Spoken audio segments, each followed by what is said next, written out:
ரெக்க படத்தில் விஜய் சேதுபதி வக்கீலாக நடிப்பதாக செய்திகள் வெளியாகியுள்ளன. ஆரஞ்சு மிட்டாய் படத்திற்கு பிறகு பி. கணேஷ் தயாரிக்கும் படம் இது. வாடியில் படத்தை இயக்கிய ரத்ன சிவா இயக்கும் இப்படத்தில் விஜய் சேதுபதியின் ஜோடியாக லட்சுமி மேனன் நடித்திருக்கிறார். டி. இமான் படத்திற்கு இசையமைக்கின்றார்.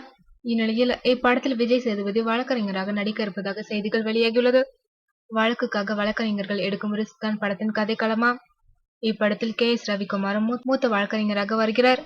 வேதாளம் படத்தில் அஜித்திற்கு வில்லனாக நடித்த கபீர் சிங் இப்படத்தில் விஜய் சேதுபதிக்கு வில்லனாக நடிக்கின்றாராம்.